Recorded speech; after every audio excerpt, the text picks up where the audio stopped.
Here, welcome to Wisdom Wednesday. Thanks for being here today. Today I'm going to share the number one strategic mistake in all of business. But first, we have the Rhino of the day. It is a page out of the Rochester Yellow Pages from 2008, and the ad for Rhino Linings. And you can see it says, "Nothing beats a real rhino," or even a picture of a rhino climbing into your truck, as if anything would protect your truck from an actual real rhino climbing into the bed of it and destroying it, because that's what rhinos do if they want. Two rhinos in that ad. You got the rhino in the image there, and then you got the rhino in the logo there. And so you can see down there it says, see, April 2008 I printed this out. That's back in my days when I was a consultant with a Yellow Page company, and I was constantly studying Yellow Pages from all over the country, and it takes a lot. First of all, you have to know what to look for, but then it takes a lot of time and effort to find, but you actually can find effective Yellow Pages ads. Difficult, but there was a few in every book, and I would use them and as a model, a template to make up Yellow Pages for ads for my own clients, who would then make a lot of money. I mean, as long as they're not in Rochester or wherever this is, if this happened to be a good ad, which it is not, and I basically modeled that ad for my client in Atlanta or New Orleans or Chicago or Cleveland or California, or wherever they were, if it was making money for somebody in another area, it'll make money there, and that's something you ought to do in all of your business. But that's not today's Wisdom Wednesday. I guess that's a bonus tip. Today's tip, Annette is here, Rick is here, Melissa, welcome everybody. Today's tip is courtesy. This is the workbook from my friend and actually now one of my marketing coaches, James Malinchak, and this is out of the workbook, the materials that you get. I guess they're only they're for VIPs materials when you attend his VIP his what is it called? Big Money Speaker Boot Camp. I've attended it 3 times. I don't know what it's called. And you get the materials from his slides, and then you take notes, and that's how a lot of trainers do their trainings and give their seminars. I certainly do that. And this is a page. It's just pure gold. I'm going to share a page right out of his manual. I know James won't mind that, because it's 1 page out of a 4-day event. And there was just so much to learn. James is just such a master marketer. And besides just attending his event, if you can get with him one-on-one, that's absolutely pure gold. But this is just a humongous mistake. And James calls it the number one marketing mistake in all business. But you can see how I've titled this video. I just call it the number one strategic mistake overall. Remember that James, since I told you this is from the Big Money Speaker Boot Camp, James is one of the top most requested speakers that there is. And he's even been on... he started an episode of an ABC TV show years ago, The Secret Millionaire, and gave away lots of money. Like, he's well known as a speaker, and he teaches other speakers. So what he's talking here to speakers who don't necessarily realize they got to market themselves as speakers. People are not just going to come pay the money and invite them to speak just because they give a good talk. Just like any business person, no one's going to come to you and say, please install a boiler for me just because you're great at doing HVAC work. Like, marketing is where all the money is. So he calls it the number one marketing mistake. I just call it the number one strategic mistake, and I'll tell you why as I go through this.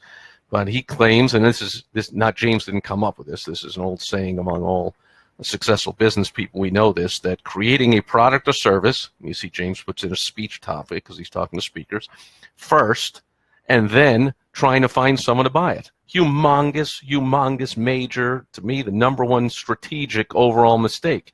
And I get requests for help from people all the time that have painted themselves in a corner and put themselves in this very predicament. They have spent time, months, years, lots of money, lots of effort, lots of frustration putting together a product or service, then finding that they can't sell it to anybody, nobody's going to buy it.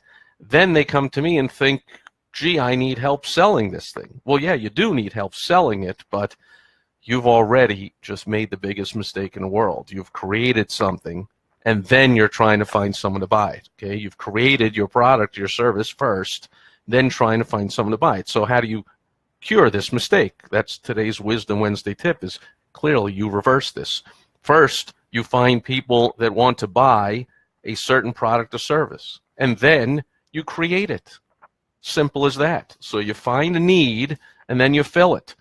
And so then you create the product or service, and then, of course, you simply offer it to that starving, hungry audience that wants that, and guess what? They buy it. That's the way business works. That's the WOW strategy. That's just the basis of business. So to me, strategic mistake is if you've decided that the steps to me making millions of dollars is, first, I'm going to create something, and then I'll try and sell it to somebody. And then I'll get all upset. I get these people. I just had one of them today and one yesterday. It's why it's on my mind. They're all frustrated and upset, and they've spent a lot of money on ads, and they've got they've done the pay-per-click and thrown their money away to Google, and they've thrown their money away to Facebook, and then they hired somebody to do social media and this, and to get them ranked on the top of whatever. And like, none of this is working because nobody wants their thing. So before you go through all the time and effort to create your product or service or your speech topic or your training or seminars or whatever it is you're looking to sell, first, make sure that there's people starving for it, that people want it. So how can you do this? Well, if you're already in business and you're looking to introduce a new stream of income, a new product, a new service, you can simply test it. So if you own a restaurant, you can simply make it a special one day on the menu and put it out there. Or you can give a free sample. If you own a bakery, you see all the time people come in, there's a free sample of something. You can get a booth at a trade show at a local arts and crafts and have that as a free sample. You can just offer it, send out an email to your email list, or put it out through social media, whatever, that I have this, and here, or that's what all these crowdsourcing sites are all about. They're based on that concept, that you don't create the whole product or service and then try and sell it. You create the one sample, the one, what do they call it? Somebody help me out if you're here. They call it the prototype. That's it. They call it the prototype, and they put it out there, and they say, hey, if we get 1,000 buyers of this, we'll actually produce it. And so we're going to produce it and sell it for $300. But if we get 1,000 buyers at just $100, you can have it for that $100, and you'll help us to fund the company and basically decide if it's even a viable company or product to begin with. And that's how crowdsourcing works. Well, that's one way to do it. Another way to do research is go to networking groups, do online networking, get involved in forums on LinkedIn groups or Facebook groups or wherever there are groups of people that you feel you have some experience helping, you have some expertise in that area. Join a group of those people, go see them in person, see them online. Thanks to technology, you can do this very quickly. And you go in there and you see, like, let's say it's a Facebook group, you can scroll down, or a LinkedIn group, you can scroll through all the posts and all the comments, and you can see what people are talking about, and you can see people saying, man, I wish there was this. I wish there was this piece of software, or I wish there was somebody teaching this, or I wish there was somebody who would do this in our area. Or you go, if you're a brick and mortar, you go into your local forums in your area. There are local groups in social media, and people are asking, gee, does anyone know a good plumber? And if everyone says no, there is none in this area, and you know how to do plumbing, gee, you might say, hey, I can do plumbing work. Throw it out there to the people that requested it. Then they hire you. Then you get some case studies and ask them for some feedback and testimonials and some referrals, and away you go. You're in business.